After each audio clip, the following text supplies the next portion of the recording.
os senadores querem saber como a discussão da maioridade penal, o bullying e outras questões podem ser enfrentadas considerando o fator resiliência.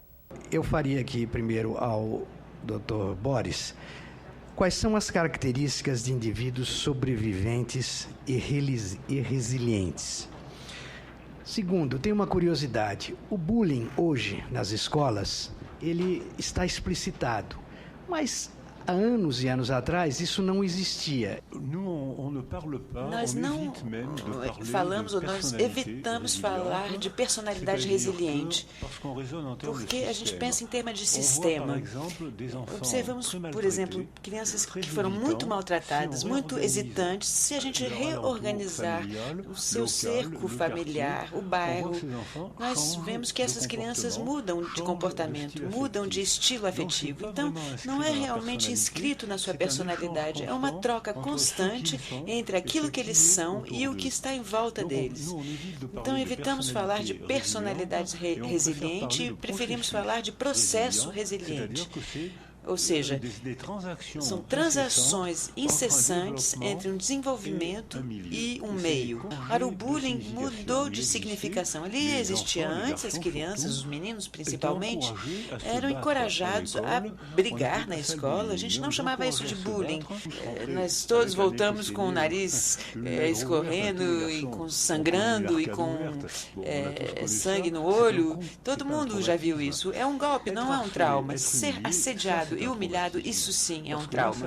Porque isso se insere, se inscreve na representação de si próprio. O bullying atual é um ato sádico, em que alguns meninos, muitas vezes humilhados socialmente, eles próprios, acham que eles vão ter uma revanche pela força física. E muitas vezes é porque eles próprios foram humilhados socialmente por um insucesso escolar, por um desastre familiar.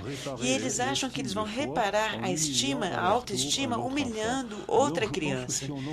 Eu acho que se a gente cercar essas crianças, proteger essas crianças, a violência pode mudar de significado e somos capazes de lutar contra essa violência. O Brasil visto hoje, com as necessidades que temos, quais são 3 prioridades, 3 coisas, isso aqui, ó, isso, 3 coisas para que a primeira infância tenha a proteção necessária. Eu creio assim que a primeira coisa seria que a saúde pública pudesse estimular programas mãe-bebê, pensando nessa gestação, dessa humanização da gestação, na questão dos partos, na questão do acolhimento, da qualidade do acolhimento dessas gestantes, como prestar atenção também a algo muito sério que penso que a maioria não estamos falando muito, que é a questão da prematuridade. Atualmente, 8% das crianças nascidas no Brasil são prematuros, o que deixa nossas UTIs neonatais sempre lotadas. E quando nós estudamos a questão da violência na vigilância, vemos que muitas das crianças negligenciadas e maltratadas são prematuras.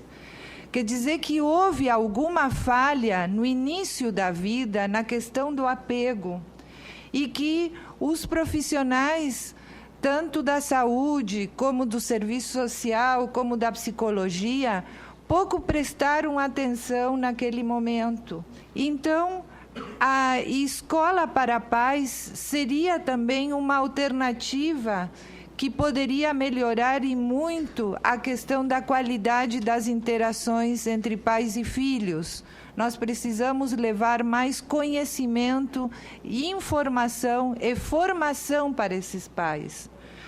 E o terceiro elemento, que aí eu juntaria com a pergunta como qualificar os cuidadores, seria realmente qualificar a rede toda, não só os professores, mas a enfermagem, a obstetrícia, o serviço social na questão da infância. Porque, por exemplo, hoje, para ser professor numa escola de educação infantil, para ser cuidador, basta passar num concurso.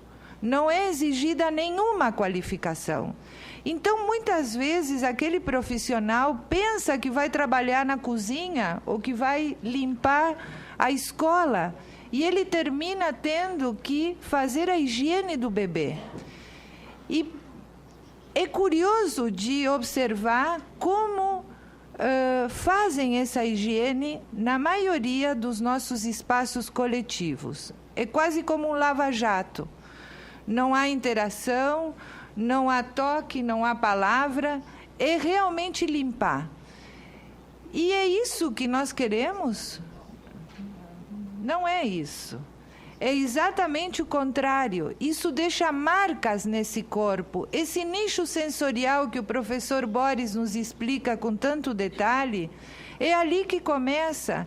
Se essa criança passa 12, 14 horas dentro desse espaço coletivo, como pode ser que uma pessoa converse com ele, ou que depois seja colocado num bebê conforto, sem nenhuma mobilidade, preso ali o dia inteiro, ou que, por exemplo, seja alimentado de uma forma rápida, sem ter o olhar atento do adulto, sem conversar com ele.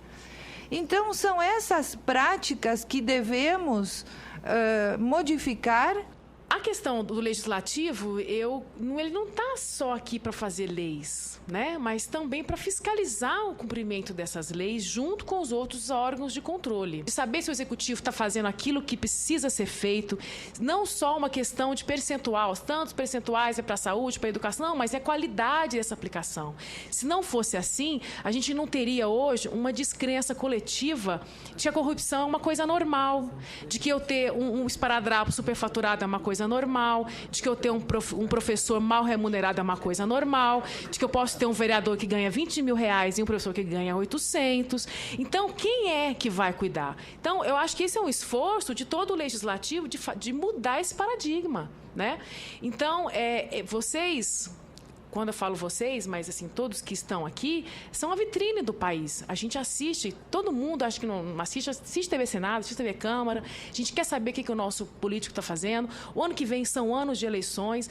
Até quando a gente vai continuar reelegendo quem é que prefere fazer festa do que realmente investir numa educação? Então, são essas ações que a gente precisa repensar e ver que a primeira infância ela é o primeiro passo. Como a senhora avalia a proposta de redução da maioridade penal atualmente em discussão do Senado no contexto dos estudos sobre a resiliência?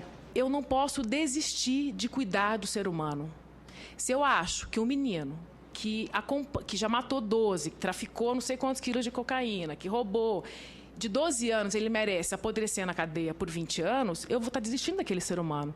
Porque a gente sabe que o nosso sistema penitenciário ele não recupera ninguém. Eu já trabalhei com muitos adolescentes que cumprem medida socioeducativa, são meninos que têm uma crueldade estampada no rosto, que a gente acha que é uma coisa sobre-humana, mas é muito mais humana do que qualquer bandido perverso que está na papuda há 30 anos.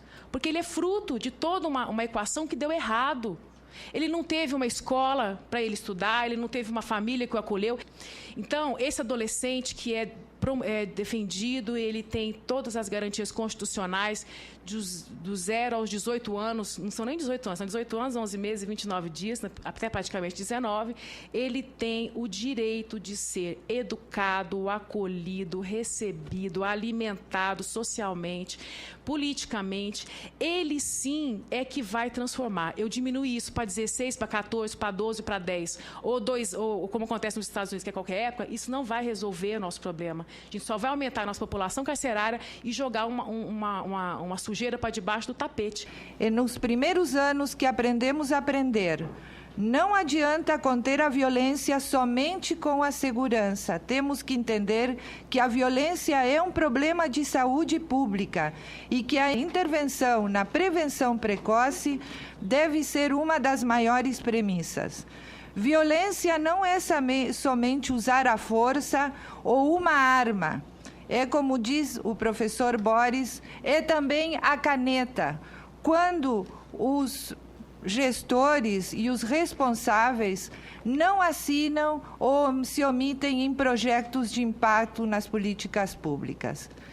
Então, para terminar, lembrem que somos jovens uma vez na vida, passa muito rápido e os primeiros anos duram para sempre. O Congresso Nacional tem que chamar para si a responsabilidade. Eu gostaria que muitas pessoas que decidem, sobretudo no Executivo, recursos, né, pudessem ter acesso a essas informações.